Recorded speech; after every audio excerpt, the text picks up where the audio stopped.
Bonjour, une nouvelle vidéo pour des élèves de classe de seconde. On va apporter la notion de proportion échelonnée.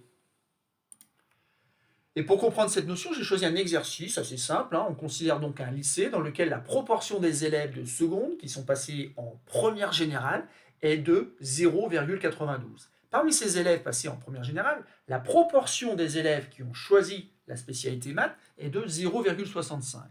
Et il nous faut calculer la proportion d'élèves ayant choisi d'aller en spécialité maths parmi les élèves qui étaient en classe de seconde. Alors ici, bien sûr, rien de très compliqué si vous connaissez la propriété dont on a besoin pour calculer cette proportion. Et dans ces cas-là, donc, vous pouvez déjà à présent appuyer sur pause et finir cet exercice. Sinon, je vous conseille de lire la suite de cette vidéo afin de comprendre cette notion de proportion échelonnée. Alors commençons la correction de cet exercice. Et pour commencer justement, on va commencer par une définition. On dit qu'un ensemble A est inclus dans un ensemble B lorsque tous les éléments de A appartiennent à B. On note A est inclus dans B.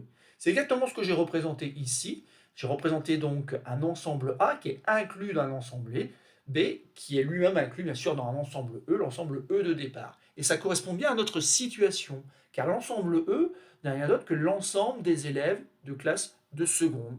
Et parmi ces élèves de seconde, certains vont aller en première générale, c'est mon ensemble B, mais parmi cet ensemble B, certains élèves en première générale vont choisir de continuer avec la spécialité mathématique. On a bien donc un ensemble A, les élèves de première générale ayant choisi la spécialité maths, qui est inclus dans un ensemble B, qui est l'ensemble des élèves qui sont en première générale.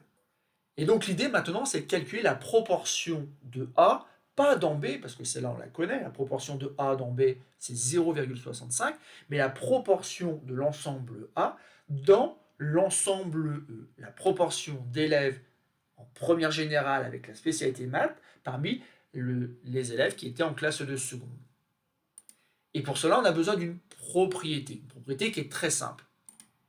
Cette propriété dit que si A est inclus dans B, alors la proportion de A dans E est le produit de la proportion P1 d'éléments de A dans B et de la proportion P2 d'éléments de E dans B. En fait, on va multiplier les deux proportions pour avoir la proportion ici qu'on nous demande.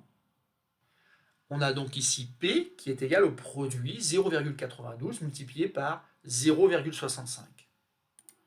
Et quand on prend une calculatrice, on obtient 0,598. Il ne nous reste plus qu'à interpréter ce résultat en disant que la proportion des élèves de seconde ayant choisi de poursuivre en spécialité maths est 0,598, soit 59,8%.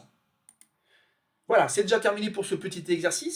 Il suffit simplement de comprendre pourquoi cet exercice est assez simple. Il suffit simplement de reconnaître en fait, qu'il y avait bien un ensemble qui était inclus dans un autre ensemble et qu'on avait quelque chose qui ressemblait à des proportions, proportions d'une proportion. C'est pour cela qu'on parle de proportion échelonnée. Et après, il suffit simplement de multiplier les proportions et vous avez le résultat demandé. Voilà, c'est tout pour cette petite vidéo.